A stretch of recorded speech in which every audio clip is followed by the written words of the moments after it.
On the night the Duke of Ashbourne introduced his new fiancée to society, he did not send his wife away. He seated her at the very same table, in the very same chair she had occupied for 3 years, and told their assembled guests that she was merely a poor relation, one his family had taken in out of charity, with nowhere else in England to go. What none of them knew, not the guests, not the fiancée, not even the Duke himself, was that the woman he had just called a beggar held a secret that would end his engagement before the week was out, and it was not the secret anyone would have guessed. Candles burned in every sconce, their light catching on silver and crystal until the whole room seemed to shimmer. 200 guests had been invited, and nearly all of them had come, drawn less by the promise of good wine than by the rumor that had traveled through London for a fortnight. The Duke of Ashbourne was to announce his engagement. Elizabeth sat near the head of the long table in the chair that had been hers since her wedding day.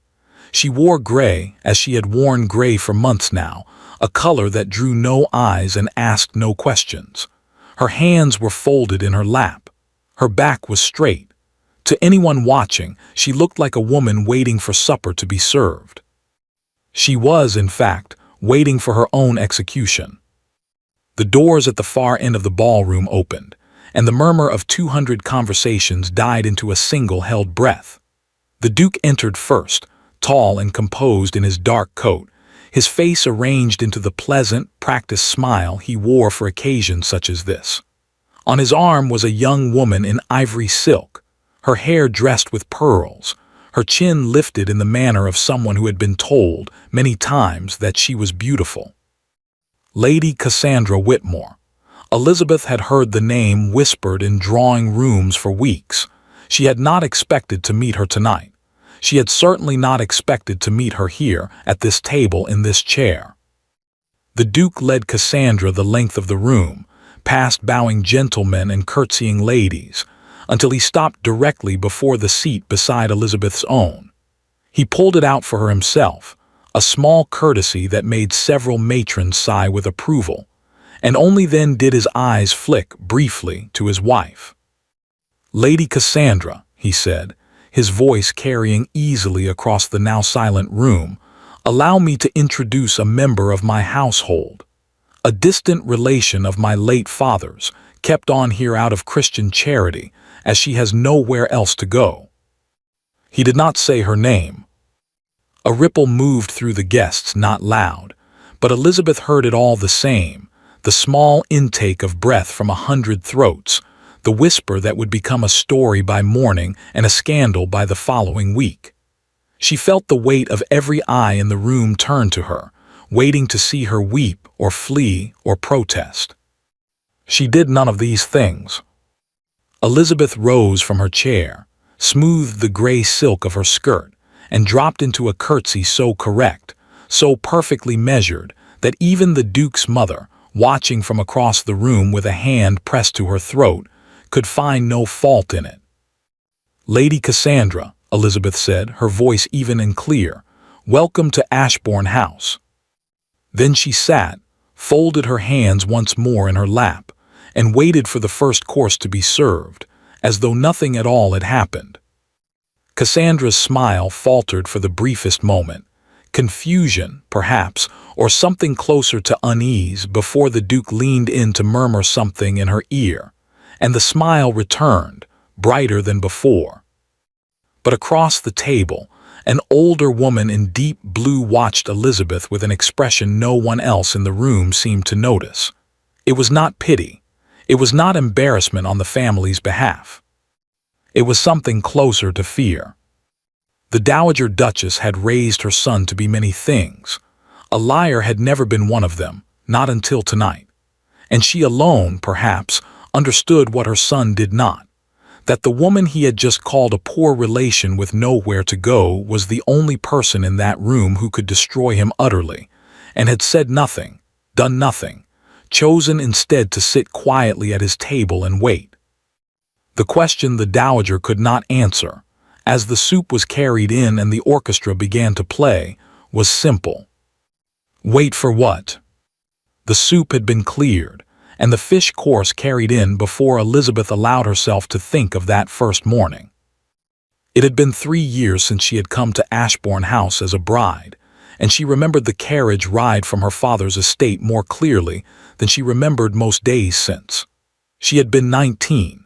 The Duke had been a stranger to her then, a name attached to a title, a man she had met exactly twice before the wedding, once at a dinner arranged by her father, and once more at the altar of St. George's, where he had placed a ring on her finger with hands that did not tremble at all.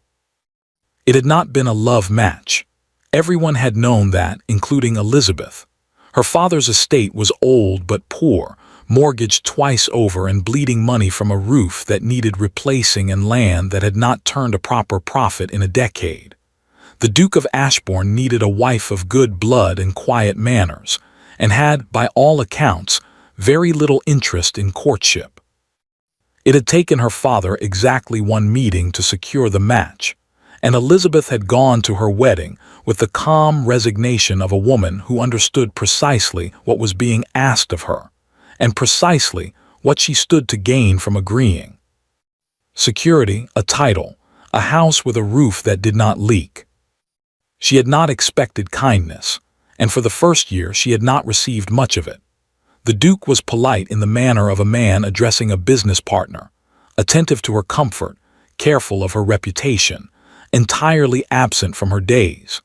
He rode out each morning and returned each evening and spoke to her over dinner about matters of no particular consequence, and Elizabeth had told herself, in the quiet of her own rooms, that this was simply what marriage among people of their kind looked like.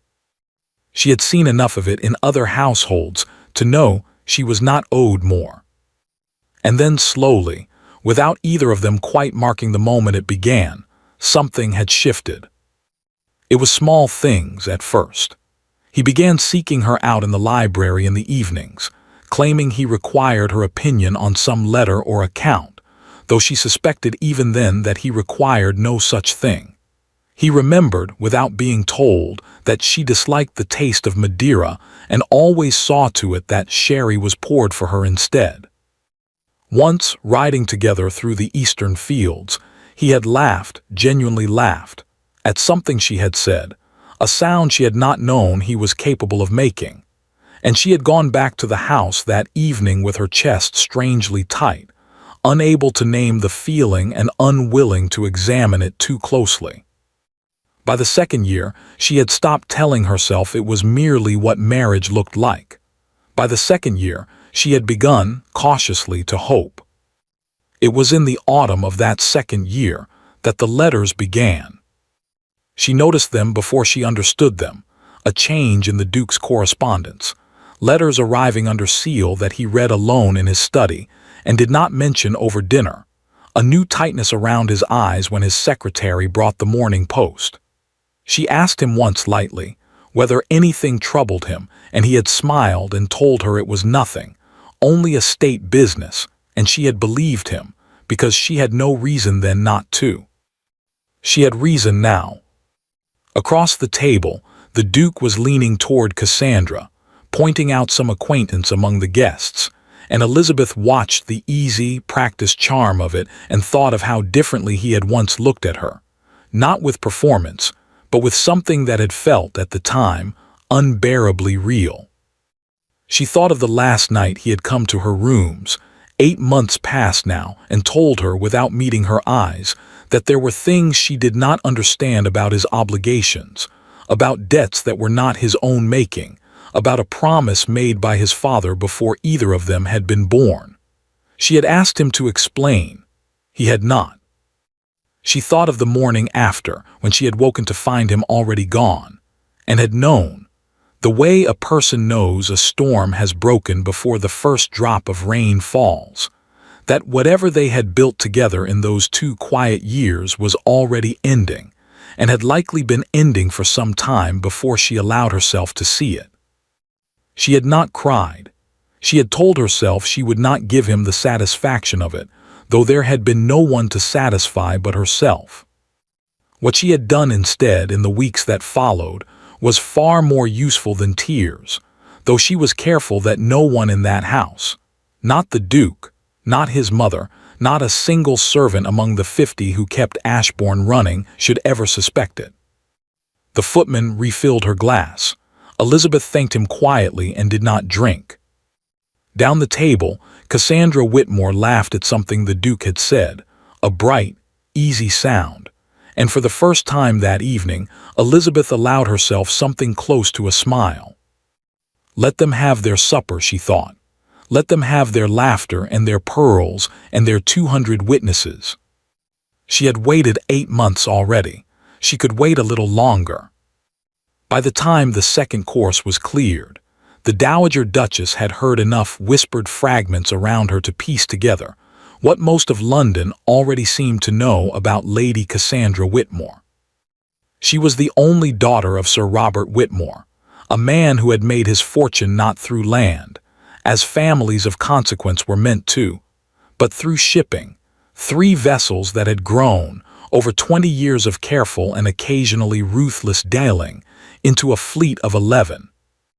It was new money, the kind that still made the old family's mouths tighten even as their hands reached for it, and Sir Robert had spent the better part of a decade trying to purchase with his daughter's marriage what his ships could not buy outright. A title old enough that no one would dare whisper the word trade in his presence again. The Dowager had met him only once, at a dinner some months past, and had disliked him within the first quarter hour, not for his money, which she cared nothing for, but for the way he had looked at her son across the table, the way a man looks at a ledger he intends to balance in his own favor. She had not known then that her son was already looking back with the same calculation. It was her nephew, a young man with more gossip than sense, who had finally told her what she suspected but had not wanted to confirm. The Duke owed Sir Robert Whitmore a considerable sum. Not gaming debts. Her son had never had the stomach for cards, but something older and more complicated, a debt inherited from his own father, the late Duke, who had borrowed heavily against the estate in his final years and left the accounts in a state his son had spent 3 years quietly, desperately trying to set right. Sir Robert held the paper on nearly a third of it. And Sir Robert, it seemed, had made his terms plain. The debt would be forgiven in full the moment his daughter became a duchess. The Dowager set down her fork. Across the table, her son was refilling Cassandra's glass with his own hand, the picture of a man besotted, and she wondered, not for the first time that evening, how much of it was true feeling and how much was a performance staged for an audience that included his own mother. She did not think he loved the girl. She had watched him love once before in this very room across this very table, and she remembered what it had looked like, the particular quality of attention he had once paid his wife, the way his eyes had followed her when he believed no one was watching. She saw none of that now. What she saw instead was a man executing a transaction with practiced grace, smiling at the correct moments, laughing at the correct moments, a performance so smooth that only someone who had seen the real thing could recognize its absence. But knowing this changed nothing. A debt was a debt, and the estate, the house, the land, the name that 7 generations of Ashbournes had carried before her son, could not survive its calling in. Whatever cruelty her son had shown tonight, whatever bargain he had struck with his own conscience to justify it, the Dowager understood with the particular clarity of a woman who had managed a great house for 30 years, that he believed he had no choice at all. Which meant someone else would have to find one for him. She looked again at Elizabeth, seated so quietly in her gray silk, accepting a plate of fish she would not eat, and thought of the conversation they had shared 4 months past.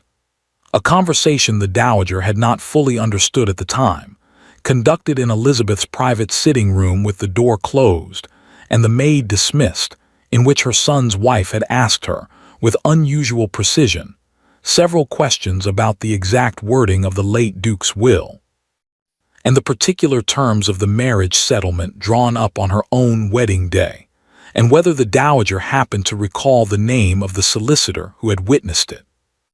At the time, the dowager had assumed it was simple anxiety. A wife, sensing her husband's affections cooling, seeking to understand what protection she might have. She was beginning to suspect it had been something else entirely. "You're very quiet tonight, Mother." The Duke had turned toward her, his public smile still in place, though something flickered behind his eyes that might have been guilt, had he permitted himself such a thing in front of 200 witnesses. "I am simply admiring the table," the dowager said. "It is not every night one watches a man discard 3 years of his life over the fish course." His smile did not move, but his knuckles, she noted, went white around the stem of his glass. "You don't understand the position I am in." "No," she agreed quietly, "but I begin to wonder if you understand it either." Down the table, Elizabeth had not touched her wine. Elizabeth had told exactly 2 people, and she had chosen both of them with great care. The first had been Dr. Hartley, the family physician, who had attended the Ashbourne household for 11 years and had delivered the last 2 Ashbourne children before their untimely deaths in infancy, a grief the family did not speak of, but which Elizabeth had come to understand quite well in her years at the house. He had examined her in the strictest confidence, 6 weeks past now, in the small parlor off her private rooms, and had confirmed what she had already suspected from the particular exhaustion that had settled into her bones, and the way certain smells had begun to turn her stomach without warning. She was, by his careful estimation, some 3 months along. "Does His Grace know?" the doctor had asked, folding his instruments away with the practiced discretion of a man who had kept a great many secrets in his career, and intended to keep this one as well. "No," Elizabeth had said, "and he will not until I judge the moment right." Dr. Hartley had not questioned her further. He had simply nodded, as though this were the most reasonable request in the world, and Elizabeth had understood, in that small silence, that he already knew more of the household's troubles than he had ever let on: the cooling of the marriage, the sealed letters, the particular grief a wife carries when she watches her husband become a stranger by degrees. The second person she had told was the Dowager Duchess, though told asterisk was perhaps too generous a word for what had actually occurred. She had asked, instead, a series of careful questions about the marriage settlement and the late Duke's will, questions that revealed nothing outright but which a sharp-eyed woman might, in time, begin to assemble into something resembling the truth. The Dowager had not asked directly whether Elizabeth was with child, but she had looked at her once, with an expression that suggested the possibility had already occurred to her, and had said nothing more on the matter, which Elizabeth had taken, correctly, as a kind of alliance. She had not told the Duke, because the Duke, for the past 8 months, had made himself very difficult to tell anything to. Now, seated beside his new fiancée at a table he had once shared with her alone, Elizabeth pressed one hand flat against her stomach beneath the folds of her napkin, where no one could see it, and felt the small, stubborn flutter of movement that had begun only in the past fortnight. "He does not know," she thought, watching him laugh at something Cassandra had said. "He stood before 200 people tonight and called me a beggar with nowhere to go, and he does not know that his own child is sitting 3 feet from him, waiting to be acknowledged." It was not tenderness that kept the secret sealed in her chest. She was honest enough with herself to admit that. It was strategy, the same cold, careful strategy that had sent her to Dr. Hartley in confidence, and to the Dowager with careful questions, and 4 months past, to a solicitor in London whose name she would not have spoken aloud in this room for anything. A child changed matters. A child, particularly a son, changed matters enormously, to the estate, to the succession, to whatever careful arrangement Sir Robert Whitmore believed he was purchasing with his daughter's hand. She did not yet know whether to announce it as a shield or hold it as a blade, and until she did, she intended to say nothing at all, to anyone, least of all the man now pouring wine for a woman who did not know she was dining across from his wife, his unborn child, and a secret larger than either. The fish course was cleared. The Duke rose, tapping his glass gently with a knife, and the room settled once more into silence, anticipating the announcement they had all come to hear. Elizabeth kept her hand pressed lightly to her stomach and waited. The Duke's knife rang softly against crystal, and 200 conversations died at once.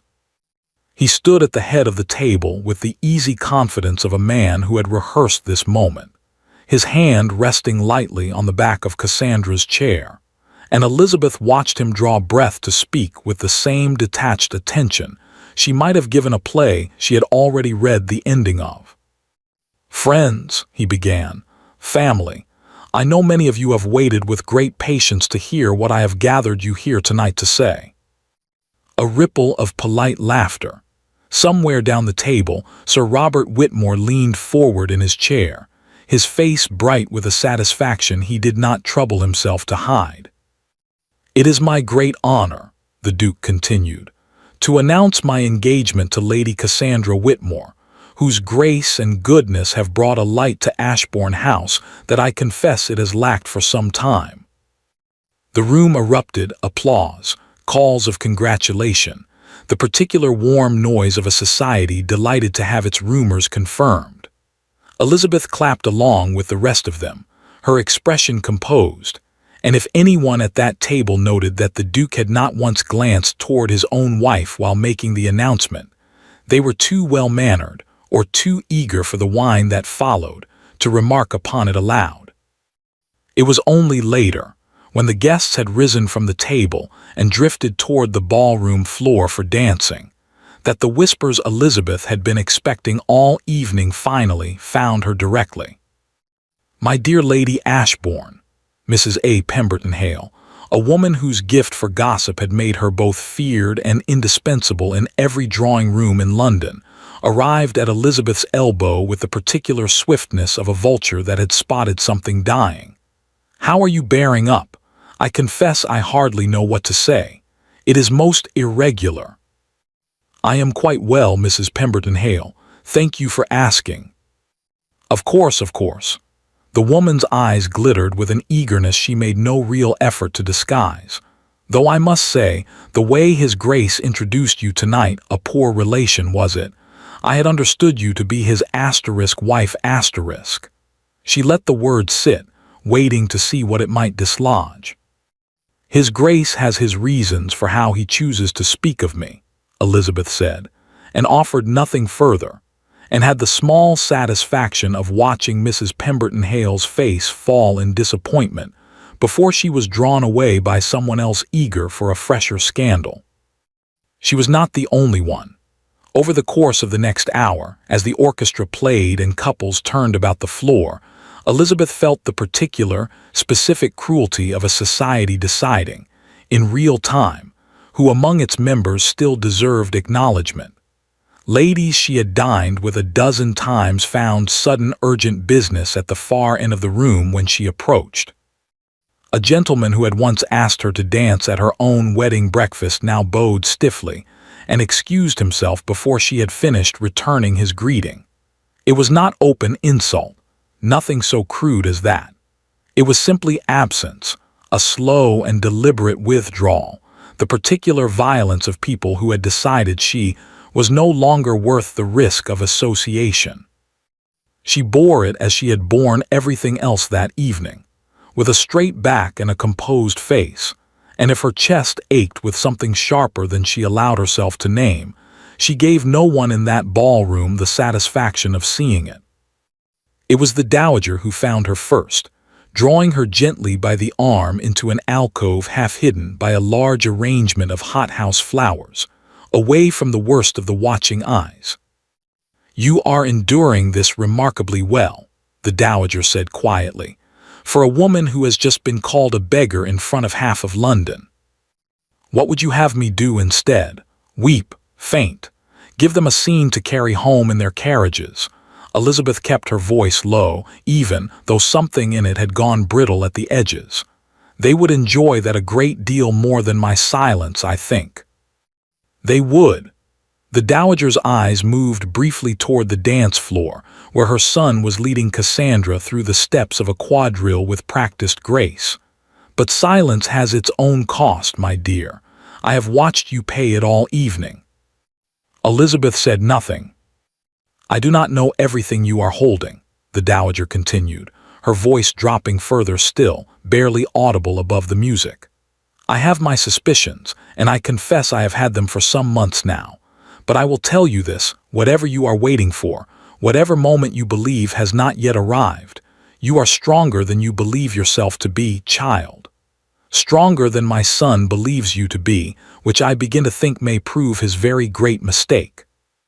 For the first time all evening, Elizabeth's composure wavered not into tears, but into something rawer, a brief, unguarded flash of the exhaustion she had carried alone for 8 months. "I am so tired, Your Grace." "I know." The dowager pressed her hand briefly, warmly. "But you are not carrying it alone any longer, whatever it is. I hope you will remember that when the moment finally comes." Across the ballroom, near the refreshment table, Sir Robert Whitmore was deep in conversation with a man Elizabeth did not immediately recognize, a solicitor. Judging by the leather folio tucked beneath his arm, though not one she had seen attend the family's affairs before. Sir Robert's voice was low, but something in his posture, the eager forward lean of a man closing a very satisfying deal, carried further than he perhaps intended. "Once the settlement is signed, the debt is cleared entirely, you understand. My daughter will be a duchess by autumn, and Ashbourne's little difficulty with his father's creditors will trouble no one ever again." The solicitor murmured something Elizabeth could not hear. Sir Robert laughed, a short, satisfied bark of sound. "The wife is no obstacle. The Duke has assured me the marriage will be dissolved quietly, on grounds that need not concern either of us.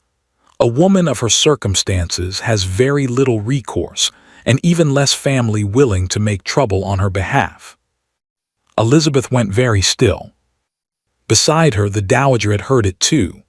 Her hand tightened around Elizabeth's arm, hard enough to bruise. "He means to have it annulled," the dowager said quietly, the color draining from her face. "Or worse, set aside entirely, and quietly enough that no one asks too many questions."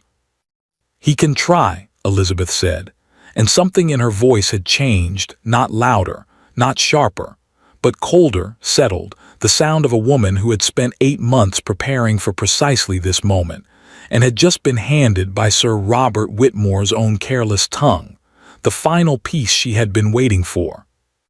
"Elizabeth, I have very little recourse, Sir Robert says." She turned to face the dowager fully now, and there was something in her expression the older woman had not seen since the earliest days of the marriage, before grief and neglect had worn it smooth. He is about to discover how mistaken he is. Across the room, the quadrille ended. The Duke bowed to Cassandra, and the guests applauded once more, and no one, not the Duke, not Cassandra, not Sir Robert counting his soon-to-be-forgiven debts by the refreshment table, noticed the quiet, dangerous calm that had settled over the woman in gray standing half-hidden among the hothouse flowers. The Duke did not sleep that night, though the house had long since gone quiet around him. He sat alone in his study long after the last carriage had rolled away down the drive. The candles burned low, a glass of brandy untouched at his elbow, and stared at the ledgers spread across his desk as though they might, if he looked long enough, rearrange themselves into numbers he could bear to live with. They did not. He had gone over the accounts 100 times in the past 3 years, ever since his father's death had handed him not only a title, but a debt so vast and so carefully hidden that it had taken his own solicitor the better part of a year simply to untangle its full extent. His father had borrowed against everything: the London house, the northern estates, even a portion of the entailed land itself. through means the Duke still did not fully understand and suspected bordered on the illegal. He had done it quietly, over decades, always certain that some scheme or investment would recover the losses before anyone noticed, and he had died before any such recovery came, leaving his son a title with nothing beneath it but debt and the crumbling appearance of wealth. The Duke had spent 3 years trying to solve it honestly. He had sold what could be sold without drawing notice, jewelry from the family vault that no one thought to ask after, a hunting lodge in Scotland his father had rarely used, shares in ventures that had never paid what they promised. He had cut expenses in ways he prayed Elizabeth had not noticed, though he suspected, from the careful economy she had begun practicing in the household accounts without ever being asked, that she had noticed everything and said nothing, which was somehow worse. None of it had been enough. The debt was too large, the creditors too patient, circling like men who understood precisely how much a title was worth and precisely how long they could wait to collect on it. And then Sir Robert Whitmore had come to him 4 months past, in this very study, with an offer so plainly transactional that the Duke had nearly thrown him out for the insult of it. "Marry my daughter, and the debt your father left you dies with the wedding contract. Refuse, and I call in every note I hold, and you may explain to the House of Lords how the Duke of Ashbourne came to lose his family's seat over his father's gambling." He had refused at first.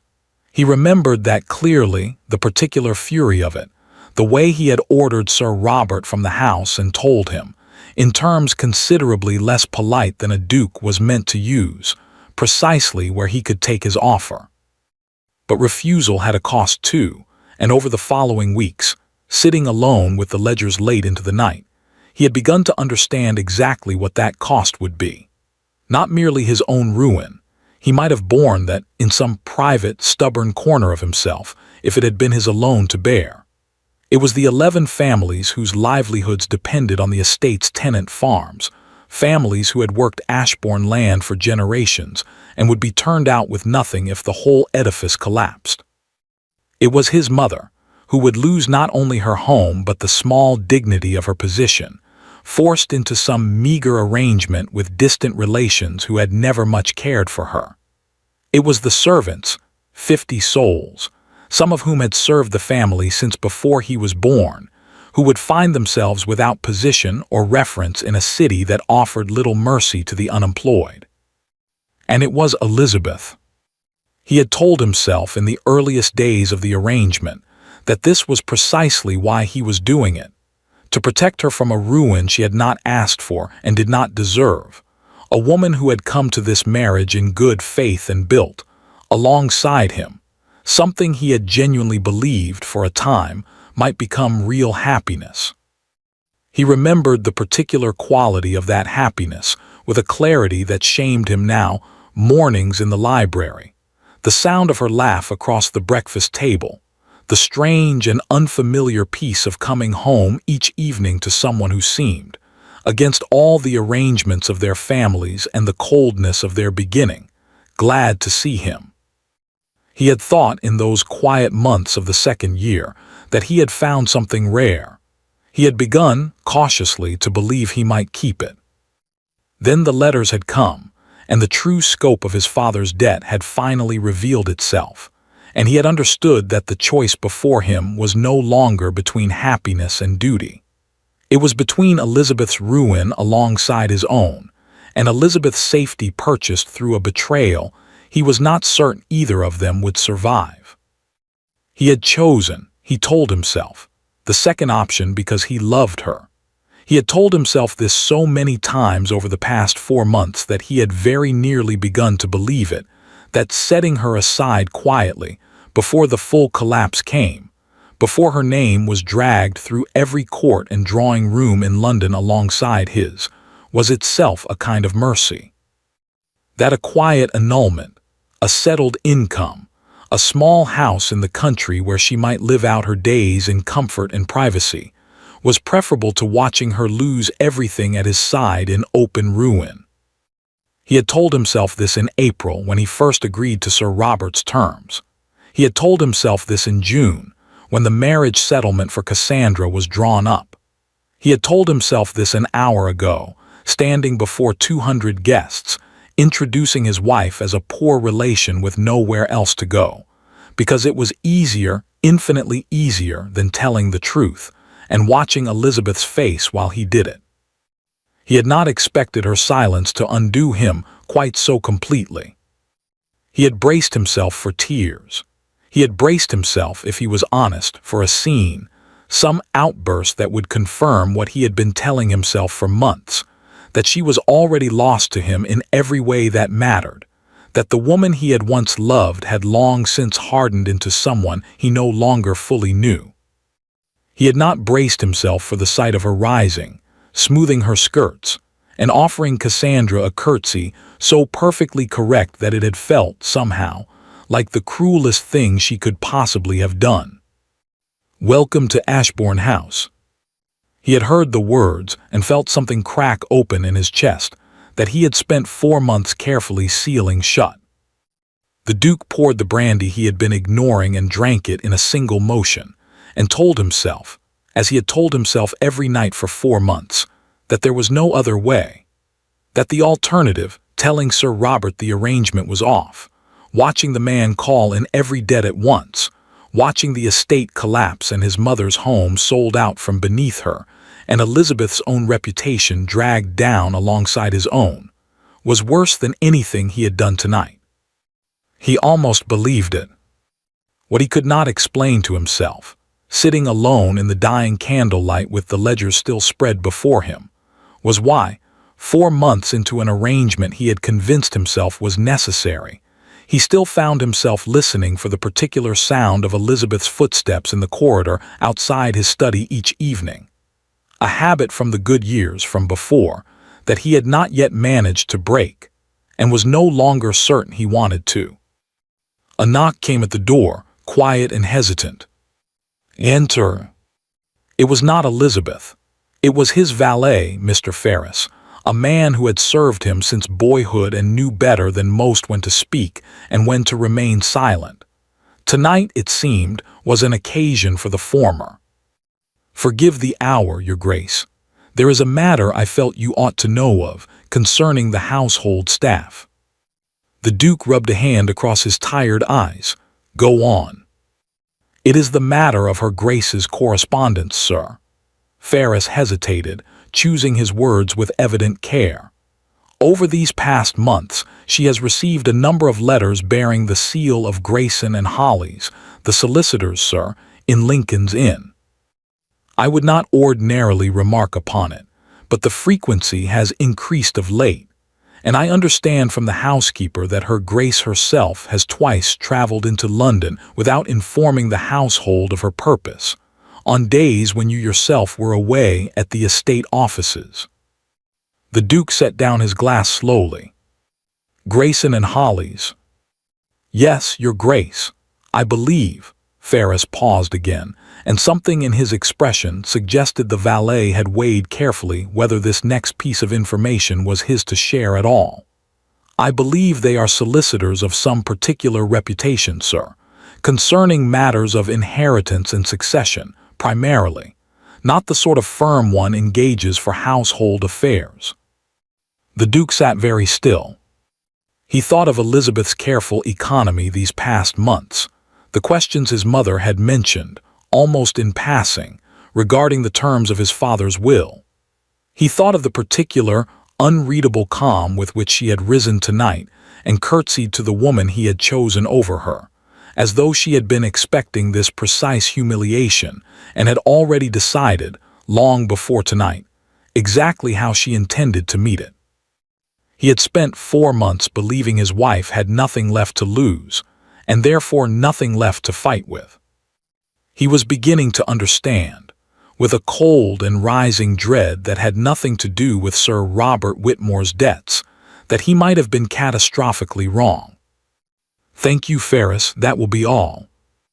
The valet bowed and withdrew, closing the door softly behind him, and the Duke sat alone once more in the guttering candlelight, staring not at his ledgers now but at the closed door, and beyond it, somewhere in the vast dark house, the quiet room where his wife slept or did not sleep, with a secret he was only now beginning to suspect might undo everything he had spent 4 months so carefully building.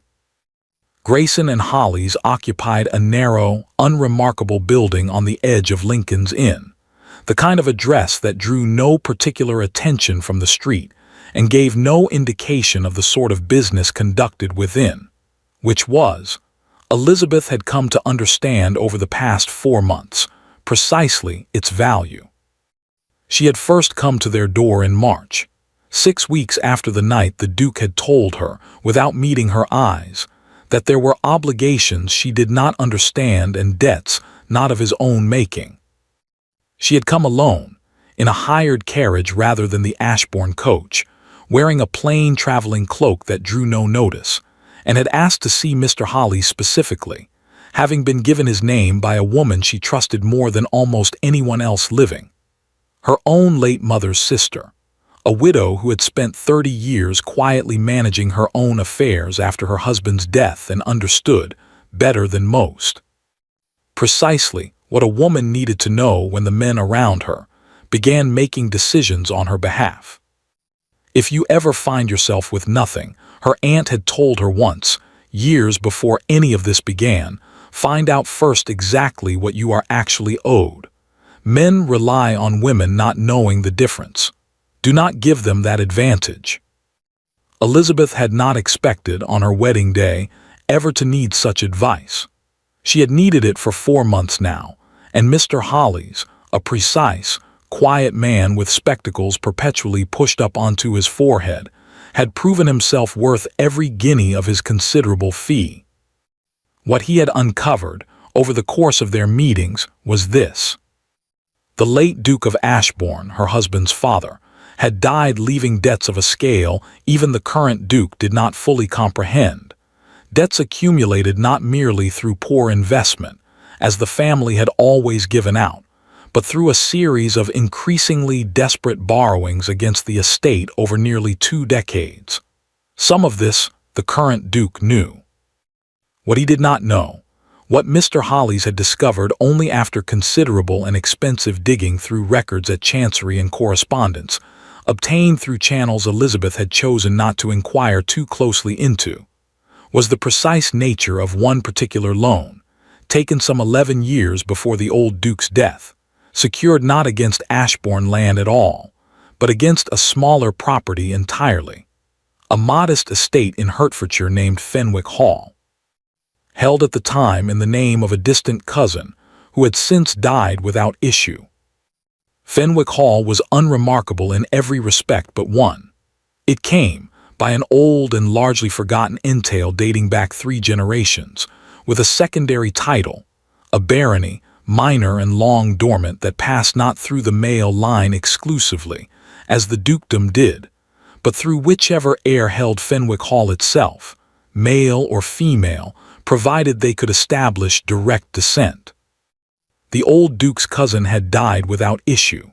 The barony and the small estate attached to it should by rights have passed to the next eligible descendant in the family line, a line that, as Mr. Holly's considerable research had eventually established, ran not through the current Duke at all, but through his mother's side, through the Dowager Duchess, and through the Dowager Duchess, by a provision so obscure that even the family solicitors handling the old Duke's estate appeared not to have noticed it at the time, directly to Elizabeth herself, who had married into the family, yes, but who Mr. Holly's research had revealed, almost as an afterthought buried in 3 generations of parish records, was herself a distant cousin of the Dowager's own line.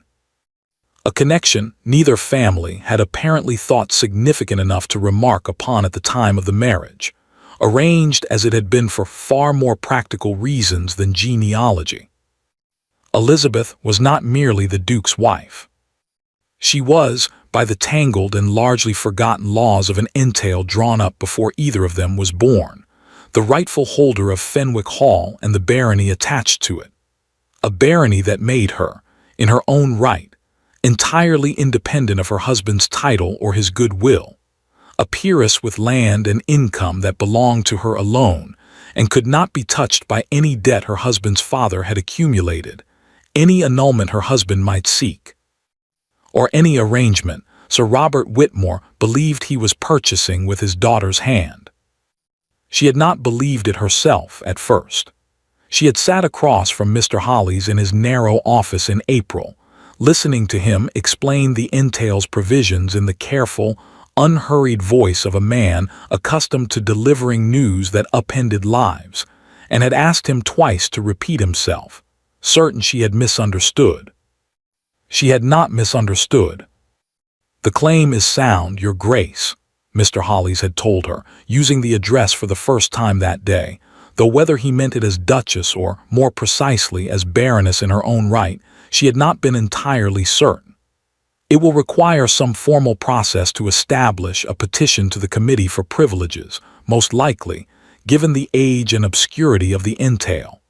But the parish records are clear, the line of descent is documented, and I have found no competing claim. Fenwick Hall and the barony attached to it are yours by right, and have been since the death of the previous holder some 3 years past, which is to say, Your Grace, since very nearly the beginning of your marriage." 3 years. She had been entitled to this the entire time, and had not known it, and neither, she suspected, had anyone else, not her husband, not the dowager, not even the old Duke himself, who had likely borrowed against Fenwick Hall without the faintest notion that the small, unremarkable property he was using as collateral carried a title that would one day belong to his own daughter-in-law. She had spent the month since building the case in silence, meeting Mr. Holly's whenever her husband's absences allowed it, gathering the parish records and family documents his research required, watching the petition take shape with the same careful patience she had once reserved for embroidery, small, methodical stitches, invisible until the whole pattern finally emerged. She had told no one but the doctor, and, in careful fragments, the dowager, because she had understood from the very beginning that a secret held too loosely became a weapon in someone else's hands rather than her own.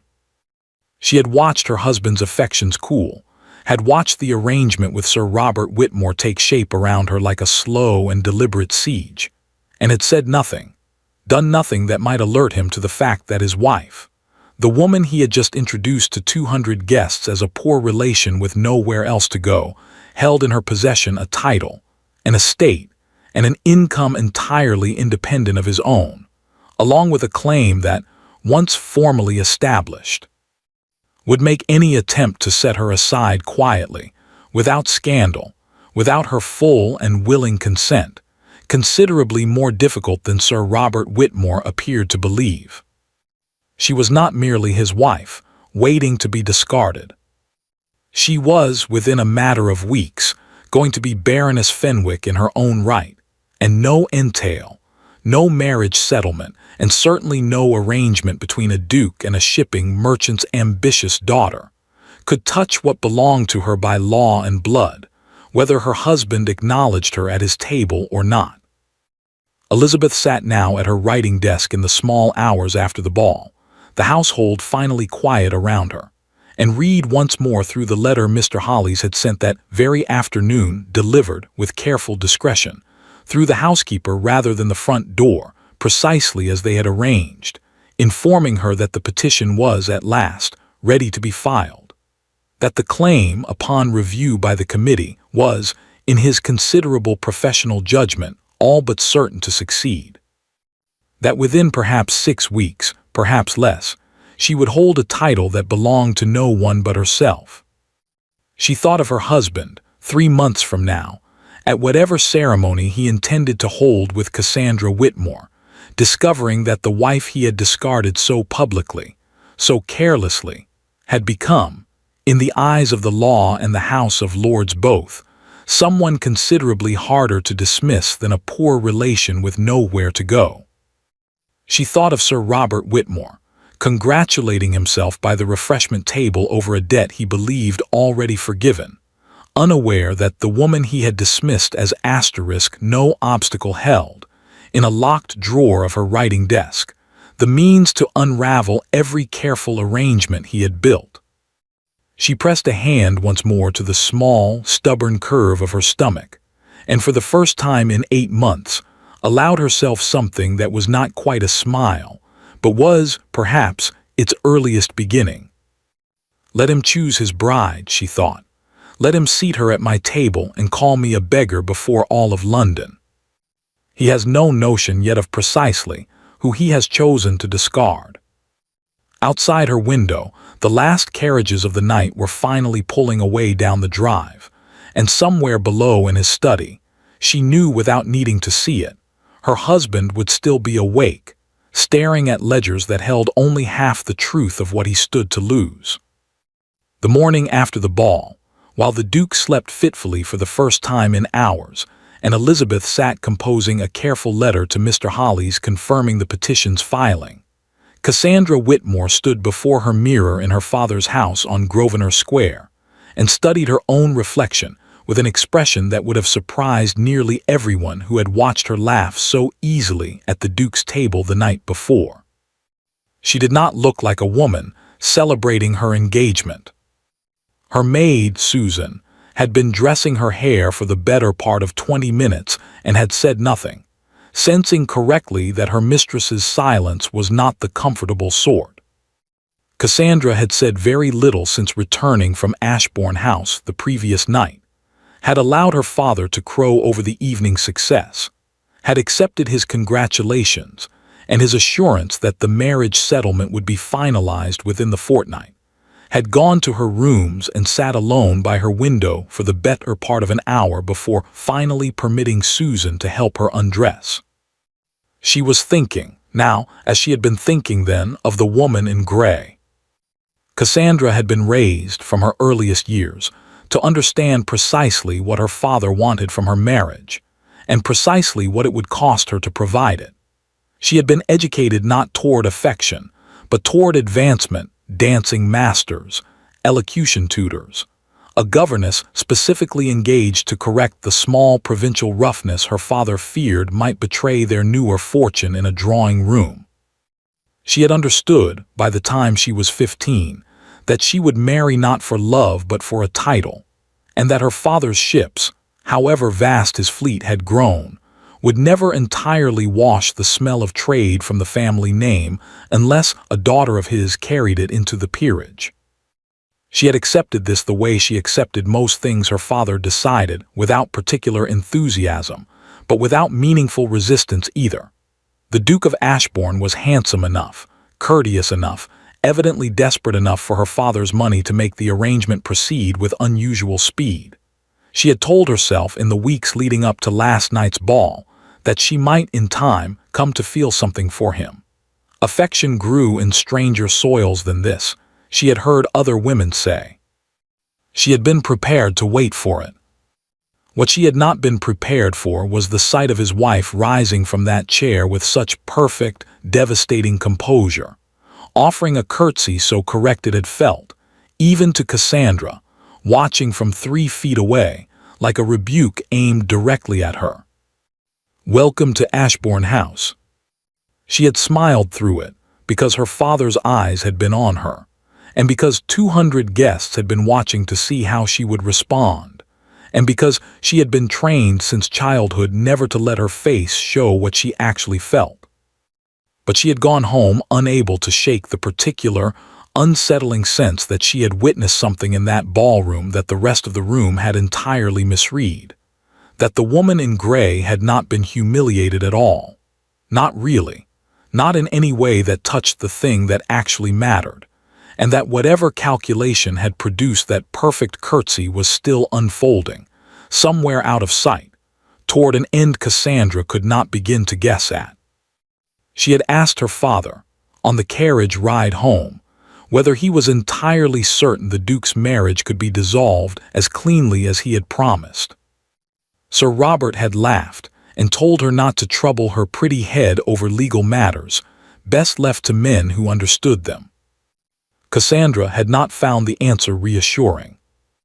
Now, 3 days later, sitting in the morning room while her father reviewed correspondence from his shipping offices, she found herself watching him with a new and uncomfortable attentiveness. The particular alertness of a woman who had spent her whole life being managed by a man she was only now beginning to suspect had been managing considerably more than she understood. "Father," she set down her needlework, "I should like to understand the terms of the settlement more fully, if you would permit it." Sir Robert did not look up from his letters. "There is nothing for you to trouble yourself with, my dear. The lawyers have seen to everything. I am the one marrying him. I think I am entitled to understand what I am marrying into." Something in her tone must have caught his attention, because he finally set down his pen and regarded her with the particular narrow assessment he usually reserved for business associates he suspected of dealing with him in bad faith. "You are marrying a duke, Cassandra, a title older than half the peerage. What more do you require to understand?" "I should like to understand," she said carefully, "what becomes of his current wife. He said last night she was a poor relation, but I have heard 3 separate women whisper that she was his duchess these past 3 years, and no one seems entirely able to explain to me why a duke would introduce his own wife to 200 guests as a beggar, unless he intended something rather more permanent than an ordinary separation." Sir Robert's jaw tightened, the smallest fraction, before his expression smoothed back into its usual confident ease. "The arrangement is being handled discreetly, on grounds that need not concern either of us. She will be settled comfortably in the country. The Duke has assured me she has no family of consequence to object, and no means to make the matter difficult." "And if she does object?" "She will not." Sir Robert's voice carried the particular finality of a man who did not care to be questioned further. "A woman in her position has no recourse, Cassandra. No fortune of her own, no powerful relations, nothing but whatever small settlement the Duke chooses to offer her out of Christian charity. She will accept what she is given, because the alternative is considerably worse, and she is not so foolish as to fail to understand that." Cassandra thought again of the curtsy, perfectly correct, perfectly composed, offered by a woman who had looked, in that single unbearable moment, considerably less like someone accepting her ruin than someone patiently waiting for something else entirely. "You seem very certain of a great many things about a woman you have never met, Father." "I am certain," Sir Robert said, returning his attention to his letters with the air of a man closing a conversation he had grown tired of what any sensible person would be certain of. "Now, if you have finished troubling yourself over matters that do not concern you, I have business to attend to. The settlement papers will be ready within the week, and I should like this marriage concluded before autumn." Cassandra picked up her needlework again, but her hands did not move, and long after her father had left the room for his study, she sat turning over, again and again, the particular confidence with which he had dismissed a woman he had never troubled himself to meet. A confidence that felt, the more she examined it, considerably less like certainty, and considerably more like a man refusing to consider the possibility that he might be wrong. She was still sitting there an hour later when Susan returned with the afternoon post, among which was a note, unsigned, delivered by a boy who had not waited for a reply, containing a single line written in an unfamiliar hand. "Before you marry him, ask your father what he knows of Fenwick Hall." Cassandra read it twice, and then a third time, and felt something cold settle low in her stomach that had nothing to do with the summer heat. She did not know what Fenwick Hall was. She intended, before the day was finished, to find out, and she intended this time to ask someone other than her father. That evening, in the study at Ashbourne House, the Duke sat across from his mother for the first uncomfortable conversation either of them had attempted since the night of the ball. "You knew," he said without preamble the moment the door was closed. "You knew about the solicitors. You have known for months and said nothing to me." "I suspected," the Dowager corrected him calmly, settling into the chair opposite his desk with the unhurried composure of a woman who had raised him and was not remotely intimidated by his temper, however finely bred it was. "I did not know with any certainty until quite recently, and even now I know considerably less than Elizabeth does herself. She has not confided in me fully, and I have not pressed her, because I did not believe it was my confidence to demand." "She is my wife." "She is," the Dowager agreed, "which you seem to have forgotten rather thoroughly 3 nights ago, when you introduced her to 200 guests as a poor relation with nowhere to go." The Duke's jaw tightened, but he said nothing, because there was nothing to say that would not sound, even to his own ears, like the excuse he had been offering himself for months. "I did what was necessary." "You did what was easiest," the Dowager said, not unkindly but without softening the words either. "There is a difference, William, though I understand you have not permitted yourself to see it. You have spent 4 months telling yourself that setting Elizabeth aside quietly was an act of mercy, that you were sparing her a worse ruin by ending things before Sir Robert's debt collection made a public spectacle of the family. I understood that reasoning, even if I did not agree with it. But you did not spare her anything 3 nights ago. You humiliated her, in front of the very society whose good opinion she will need for whatever comes next, and I begin to think you did it not for her sake at all, but because it was easier than facing what you actually feel and have felt for months, which is guilt." The Duke said nothing for a long moment, staring down at the ledgers still spread across his desk, the numbers that had governed every decision he had made for the past 4 months, and had somehow, in the telling, come to matter a great deal less than they had a week ago. "What do you know," he said finally, "of Fenwick Hall?" Something shifted in the Dowager's expression, not surprise exactly, but the particular stillness of a woman recalculating a great deal very quickly. "Where did you hear that name?" "Ferris. He mentioned solicitors' letters, correspondence Elizabeth has kept from me for months. I made some inquiries of my own today, quietly, through my own man of business. Fenwick Hall was mortgaged against my father's debts 11 years ago. I know nothing further than that. The records were curiously difficult to obtain, though my solicitor tells me he expects to have a fuller account within the week." He looked up at his mother, and there was something almost pleading in his expression now, the last remnants of the composed, calculating man who had stood at that table 3 nights before entirely stripped away. "Mother, what is Elizabeth doing?" The Dowager was quiet for a long moment, weighing Elizabeth's trust against her son's evident and genuine fear, before she finally answered. "I do not know the whole of it," she said carefully. "But I begin to suspect, William, that you have spent 4 months believing your wife had nothing left to lose, and have built every decision of these past months upon that belief.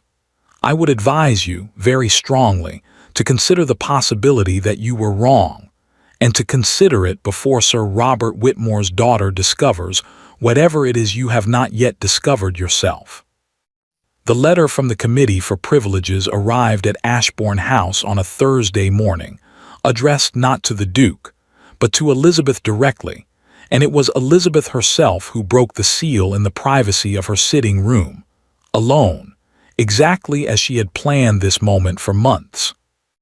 She read it twice to be certain she had understood it correctly. The petition had been reviewed. The claim had been examined against parish records, family documents, and the original terms of the entail, and the committee had found, unanimously and without any competing claim to complicate the matter, that Elizabeth, formerly of no title beyond that granted her by marriage, was indeed the rightful and legal holder of the barony of Fenwick, and of Fenwick Hall itself, effective from the date of the previous holder's death some 3 years past. She was, as of this letter, Baroness Fenwick in her own right. She sat with the letter in her lap for a long while, in the quiet of her sitting room, feeling the particular strange weight of a thing she had worked toward for so many months finally becoming real. It did not feel, she noted with some surprise, like triumph exactly. It felt like the ground finally settling beneath her feet after 4 months of standing on something she had not been entirely certain would hold. She had not decided, even now, precisely what she intended to do with it. The decision was made for her 3 days later, when news of the barony reached London society by a route Elizabeth had not anticipated and had certainly not arranged.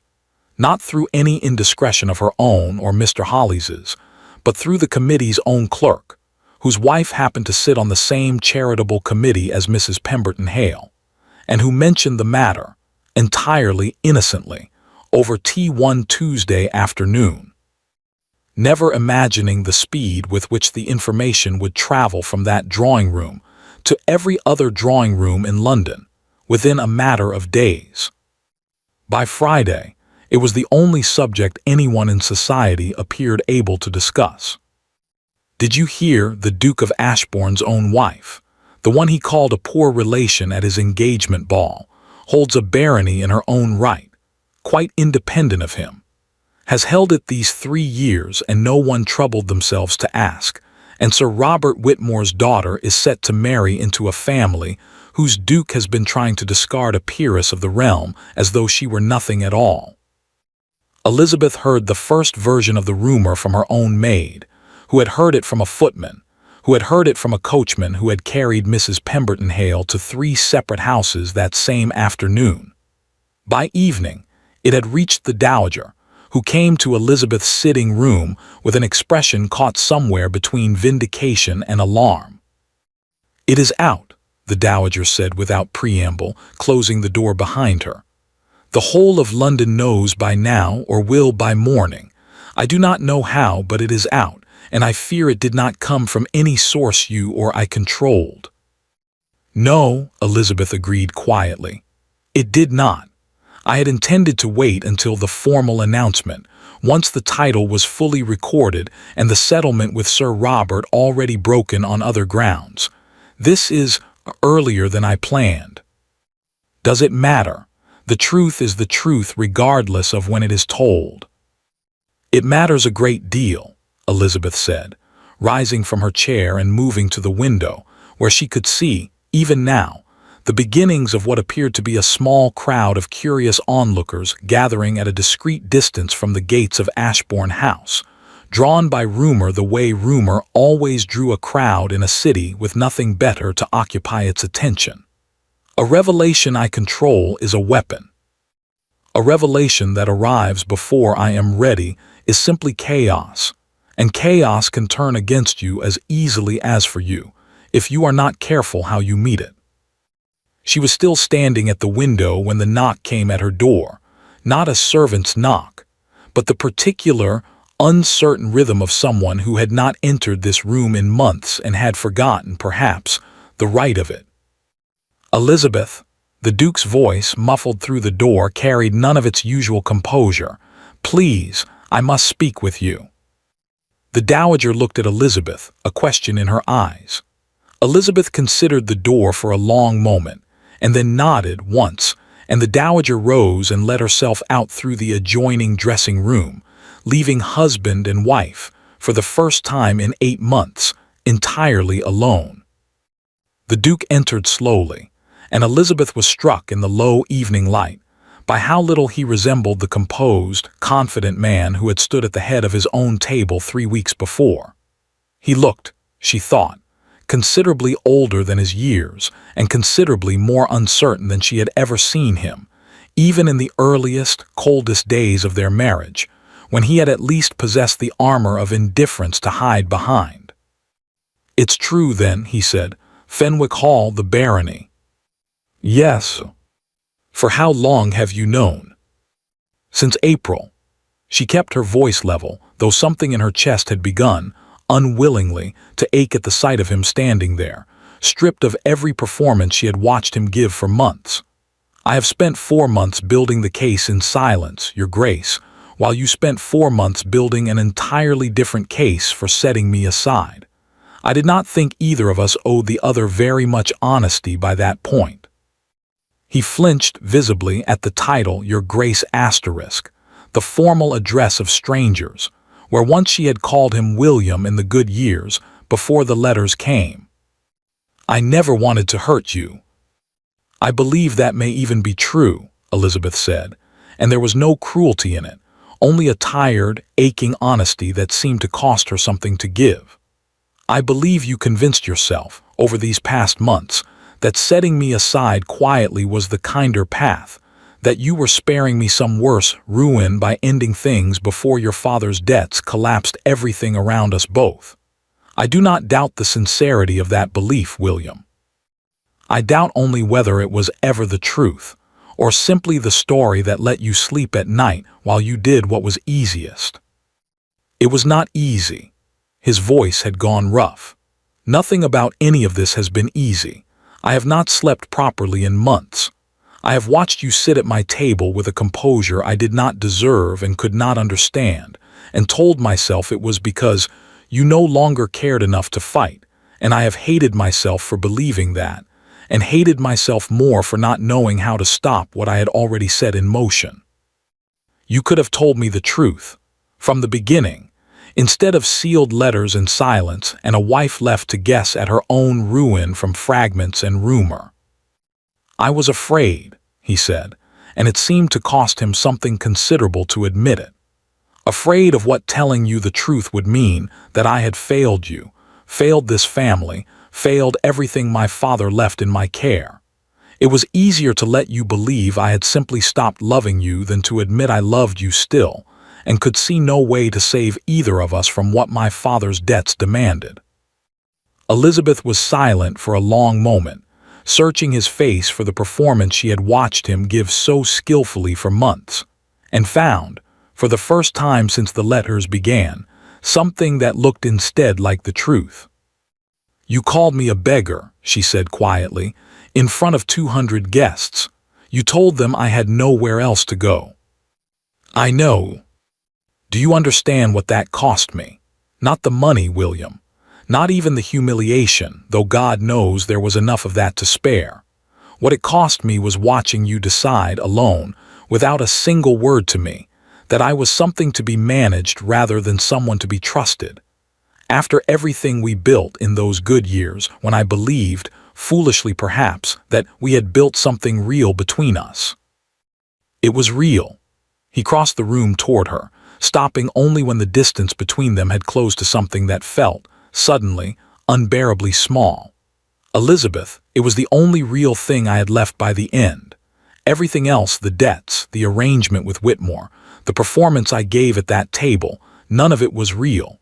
You were the only true thing in any of it, and I was too much of a coward to say so before I had already destroyed whatever chance we had of surviving this together. Outside, the crowd at the gates had grown larger, and somewhere in the house below, Elizabeth could hear the particular commotion of a great many voices arriving at once. A commotion that resolved itself, a moment later, into the unmistakable sound of Sir Robert Whitmore's voice raised in the front hall, demanding to see the Duke immediately, and beneath it, fainter but unmistakable, the sound of Cassandra Whitmore's voice as well, sharper and more urgent than Elizabeth had yet heard it. The Duke closed his eyes briefly, as though bracing himself for what waited below. They have heard, then. It seems all of London has heard, Elizabeth said. The question now, William, is what you intend to do about it, and whether whatever you intend still involves the woman currently shouting in your front hall, or whether it involves, at last, the truth. He looked at her for a long moment, and something settled in his expression, not the performed confidence of the man at the head of the table, but something steadier, more resolved, the particular clarity of a man who had finally run out of room to keep telling himself a comfortable lie. "Come downstairs with me," he said. "Please. Whatever I say to them, I would rather say it with you beside me than have you hear it second-hand from the servants, as you have heard everything else these past months." Elizabeth studied him for a long moment, the exhaustion in his face, the genuine fear beneath it, the particular quality of a man asking, for the first time in months, not for her silence but for her presence. "Very well," she said finally, and reached for the shawl draped across her chair, her hand steady even as her heart, for the first time in 8 months, had begun to beat with something that was not quite dread.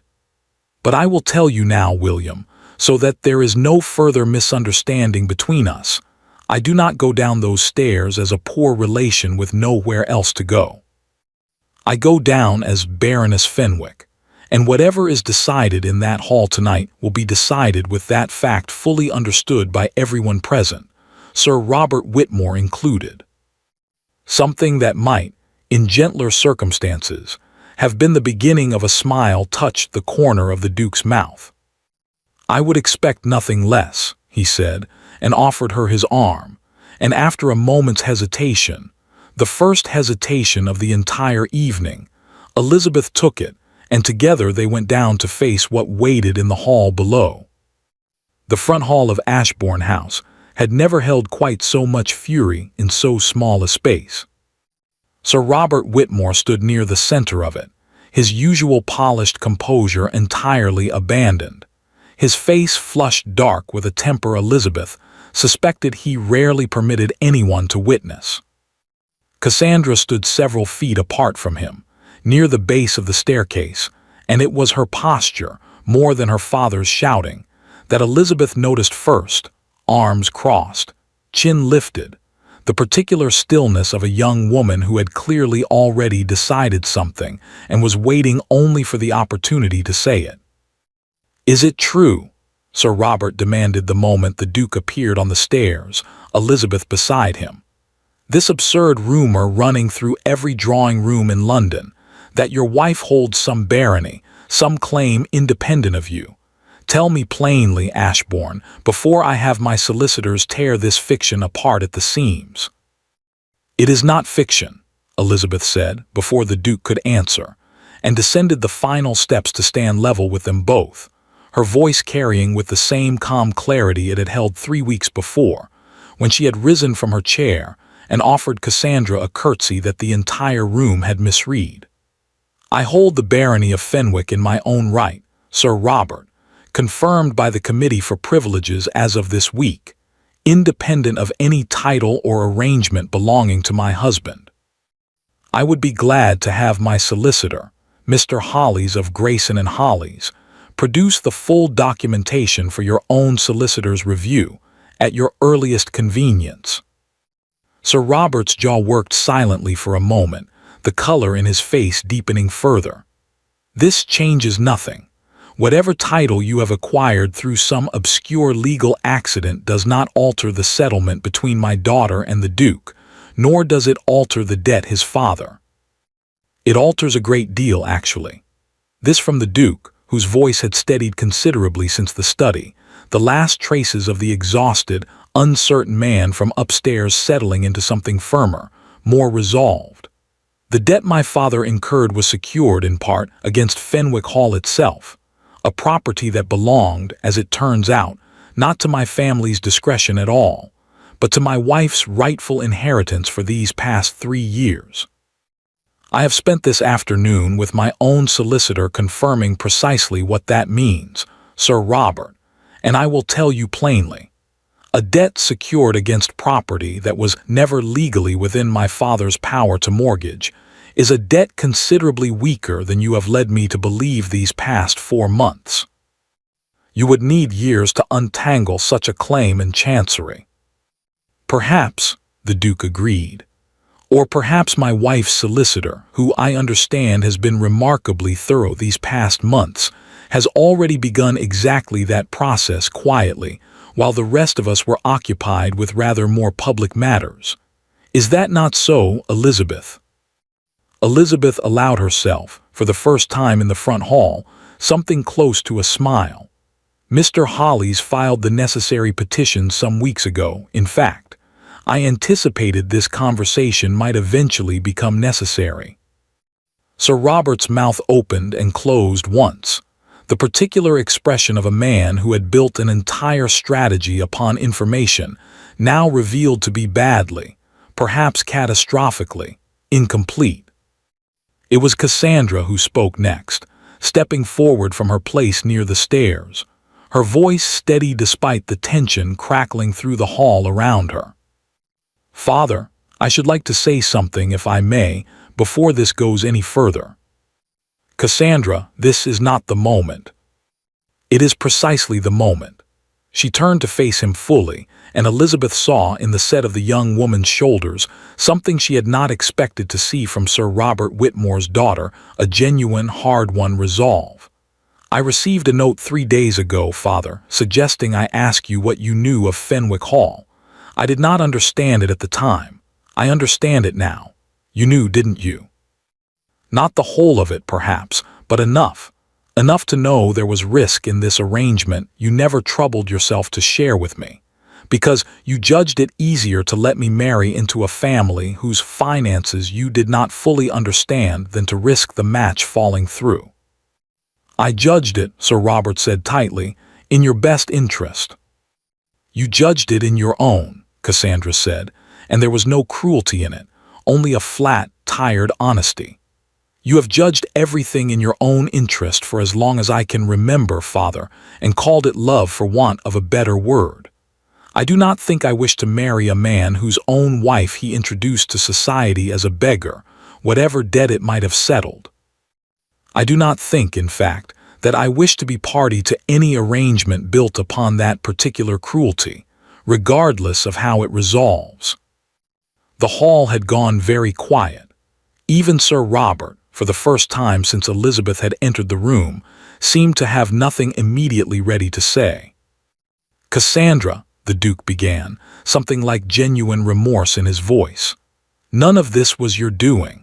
Whatever cruelty was shown that night, the fault was mine, not yours, and I am sorry for whatever part you have played in it without ever fully understanding the whole." "I know it was not entirely my doing," Cassandra said. "But I have watched, these past weeks, a woman endure a public humiliation with more grace than I believe I could have managed in her place, and I find I have very little appetite left for marrying into whatever arrangement made that cruelty seem necessary. Whatever debts remain to be settled between you and my father, your grace, I believe they will have to be settled without me." Sir Robert began to protest. Something about contracts, about the settlement already drawn, about obligations that could not simply be abandoned on a young woman's sentiment. But Cassandra had already turned toward the door, and something in her bearing suggested the argument, whatever form it took, would not change her mind. "Send the papers to my solicitor if you wish to pursue a breach of contract, Father," she said, not unkindly, but with a finality that silenced him more effectively than shouting might have. "I find I would rather face whatever consequence that brings than spend the rest of my life in a house built upon another woman's ruin." She left without waiting for his answer, and after a long, furious moment, Sir Robert followed her out, still protesting, his voice fading as the front door closed behind them both, leaving the hall in a silence that felt, after everything, almost unbearably loud. The Duke exhaled slowly, some of the tension leaving his shoulders for the first time in what Elizabeth suspected had been months. "It is not fully resolved," he said quietly, turning to her. "The debt itself, the questions around Fenwick Hall's mortgage, the settlement now broken with Whitmore entirely, there is still a great deal to untangle, and I will not pretend otherwise." "No," Elizabeth agreed, "there is.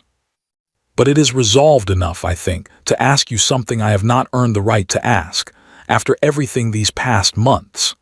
He turned to face her fully, and there was none of the composed performance left in him now, only the plain, unguarded uncertainty of a man asking a question he genuinely feared might be refused. "Is there any way back from what I have done to you, Elizabeth? Any path toward the thing we had before the letters, before the debt, before I let fear convince me that cruelty was somehow kinder than honesty?" Elizabeth was quiet for a long moment, weighing the question with the same careful deliberation she had given every decision of the past 8 months. The doctor, the solicitor, the careful silence she had maintained through humiliation and rumor, and a public cruelty she was not yet certain she had fully forgiven. "I do not know yet," she said finally honestly. "I know that I am carrying your child, William, a fact I have not yet told you and probably should have told you months ago, and that alone means we cannot simply walk away from each other, whatever else remains unresolved between us." The Duke went very still, something breaking open in his expression that had nothing to do with debts or titles or the arrangement so recently and publicly unraveled in his own front hall. "A child. Due in the winter." Elizabeth watched his face carefully, searching for whatever truth remained beneath the shock. "I kept it from you because I did not trust, these past months, what you might do with the knowledge, whether it would soften your resolve toward Whitmore's arrangement, or simply become another piece to be managed alongside the rest. I am not yet certain I was wrong to wait." "You were not wrong." His voice had gone rough again, though this time it seemed to carry something closer to wonder than guilt. "Elizabeth, I have given you every reason these past months to trust me with nothing at all. I do not ask you to trust me now because I believe I have earned it. I ask only for the chance to begin earning it, slowly, honestly, however long it takes starting today, if you will permit it." Elizabeth looked at him for a long moment. This man she had married as a stranger and grown, against every sensible expectation, to love in the quiet years before fear and debt had unmade them both, and found, beneath the exhaustion and the anger and 8 months of carefully guarded grief, something that had not entirely died after all. "Slowly," she said finally, "honestly, those are fair terms, William. I will hold you to them." Outside, the crowd at the gates had begun, at last, to disperse, the evening scandal already traveling toward its next telling in drawing rooms across London. The Duke, who had called his wife a beggar, and discovered before the week was out that she was a baroness in her own right, carrying his child, and considerably harder to discard than he had ever imagined. But in the quiet of the front hall, none of that mattered nearly as much as the small, tentative space now opening between two people who had spent 8 months becoming strangers, and had just begun, however uncertainly, to find their way back.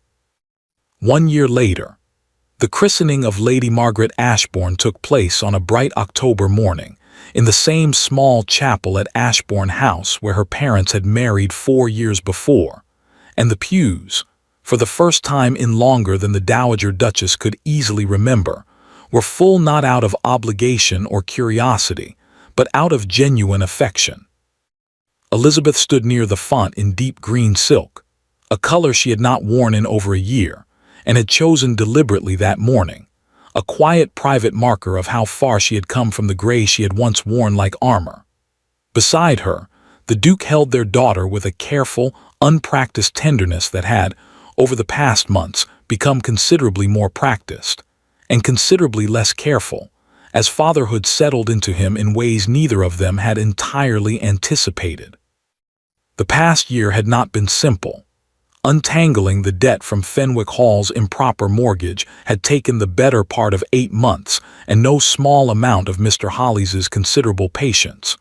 But the resolution, when it finally came, had left the estate not merely solvent but stronger than it had been in a decade. The barony's own modest income folded carefully into the family's recovering fortunes.